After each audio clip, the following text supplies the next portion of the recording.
तो आइए आज अब हम लोग एक डेरिवेशन है थर्मोडायनेमिक्स चैप्टर से ही स्थिर आयतन व दाब पर अभिक्रिया की ऊष्मा में संबंध, इसको डेराइव करते हैं। ठीक है, देखिए क्या कहा जा रहा है। स्थिर आयतन यानी कि V स्थिर कर दिया गया और स्थिर दाब पर अभिक्रिया की ऊष्मा, ऊष्मा दैट इज Q यानी Q और सफिक्स में V, और स्थिर दाब यानी Q और सफिक्स में P, यानी आपको QV और QP में रिलेशन निकालना है।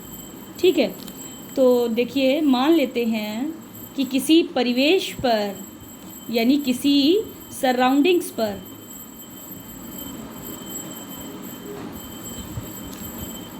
सिस्टम के द्वारा कार्य किया जा रहा है। ठीक है, किसी सराउंडिंग्स पर सिस्टम के द्वारा कार्य किया जा रहा है, और हम आपको ये लास्ट वीडियो में बता चुके हैं कि अगर किसी सराउंडिंग पर सिस्टम के द्वारा कार्य किया जाएगा तो W कैसा रहेगा, नेगेटिव रहेगा। ठीक है, इस चीज़ को आप याद रखिएगा। तो ऊष्मागतिकी का प्रथम नियम क्या है, डेल्टा E बराबर Q प्लस W, यही तो है, डेल्टा E बराबर Q प्लस W। और W का एक फॉर्मूला आप लोगों ने ये पढ़ रखा है, P डेल्टा V, यानी W की जगह पर हम P डेल्टा V लिख सकते हैं। लेकिन चूंकि सराउंडिंग्स पर सिस्टम के द्वारा कार्य किया जा रहा है, इसलिए ये जो P डेल्टा V है ये माइनस में रहेगा, यानी कि इक्वेशन क्या बन जाएगी, delta E is equal to Q minus P delta V। ठीक है, यानी डेल्टा E बराबर Q minus P delta V, और चूंकि हमें Q में रिलेशन निकालना है इसलिए Q को इस साइड कर दीजिए, Q बराबर डेल्टा E और प्लस P डेल्टा V हो जाएगा जब इधर आएगा। ये आपकी बन गई इक्वेशन फर्स्ट। क्लियर। अभी नेक्स्ट इक्वेशन है, मान लीजिए जब स्थिर आयतन की परिस्थिति आएगी, स्थिर आयतन और दाब दोनों में निकालना है ना, तो स्थिर आयतन की परिस्थिति में क्या होगा, जब आयतन स्थिर है तो डेल्टा V ज़ीरो हो जाएगा ना, V2 minus V1 is zero. भाई जो V2 रहेगा वही V1 रहेगा, यानी कि V2 माइनस V1 ज़ीरो हो जाएगा।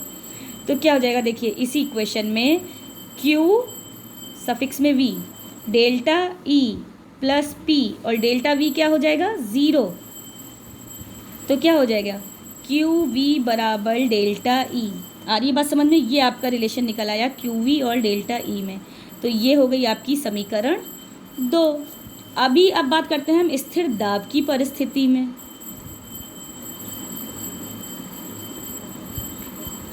स्थिर दाब की परिस्थिति में क्या हो जाएगा, जो मैंने QV लिखा था वो अब हम लिख देंगे QP बराबर delta E plus P delta V। ठीक है, और आपको एक इक्वेशन और पता है, वी नो दैट, एक इक्वेशन आपने इंथैल्पी चेंज में पढ़ रखा था, डेल्टा H बराबर delta E plus P delta V। ठीक है, तो अभी देखिए फ्रॉम इक्वेशन थर्ड देख, अब अच्छा थर्ड किसे, इसको आप थर्ड मान लीजिए। ठीक है, और आपको ये पता है डेल्टा H बराबर delta E plus P delta V होता है। तो ये देखिए डेल्टा H जो है वो delta E plus P delta V के बराबर है, यानी ये देखिए थर्ड इक्वेशन में delta E plus P delta V लिखा है, तो इसकी जगह पर हम डेल्टा H लिख सकते हैं ना। तो ऐसे लिख दीजिए फ्रॉम इक्वेशन थर्ड। आ रही है ना बात समझ में। अब आप इस चीज़ को इसके बराबर लिख देंगे तो क्या आ जाएगा, QP बराबर डेल्टा H आ जाएगा। ठीक है, QP बराबर डेल्टा H क्लियर हो जाएगा तुम्हारा। फिर से देख लीजिए, यहाँ पर इस इक्वेशन में डेल्टा H बराबर delta E plus P delta V था, डेल्टा H बराबर delta E plus P delta V हम यहाँ पर पुट कर सकते हैं डेल्टा H, तो QP बराबर डेल्टा H आ जाएगा, जो कि मैंने यहाँ पर लिख दिया है। अब आप ये QP बराबर डेल्टा H और आपका पीछे जो निकला है QV बराबर डेल्टा E, इन दोनों की वैल्यू इक्वेशन इसमें फर्स्ट में रख दीजिए, delta E plus P delta V में। ठीक है, तो क्या आ जाएगा, पुट ऐसे लिख लीजिए, putting the value of delta E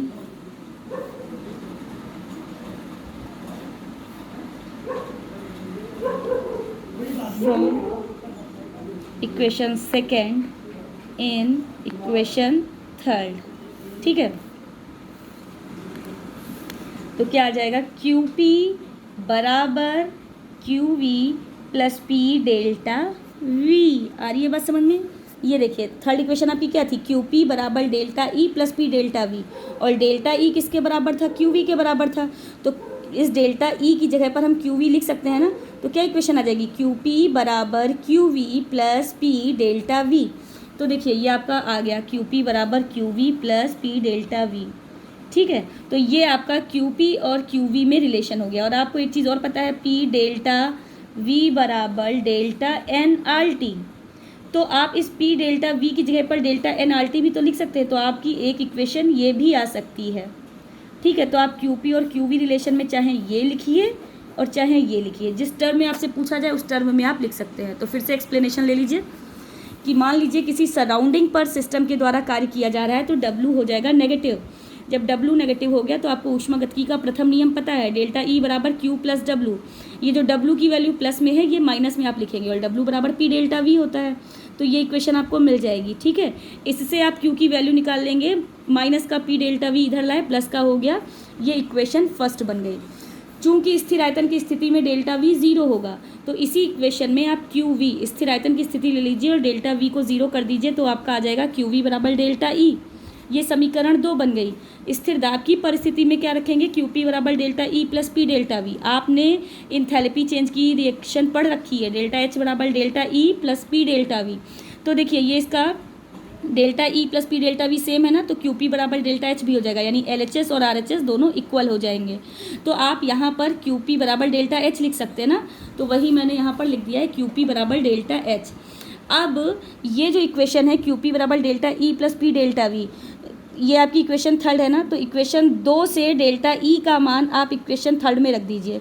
delta E का मान क्या है, क्यू वी है, तो इस इक्वेशन 3 में आप डेल्टा ई की जगह पर क्यू वी रख देंगे, तो क्यू पी और क्यू वी में रिलेशन आ जाएगा ना, वही मैंने किया है। क्यू पी बराबर Q V plus P delta V. ये देखिए क्यू पी और क्यू वी में मुझे रिलेशन निकालना था, मैंने निकाल दिया।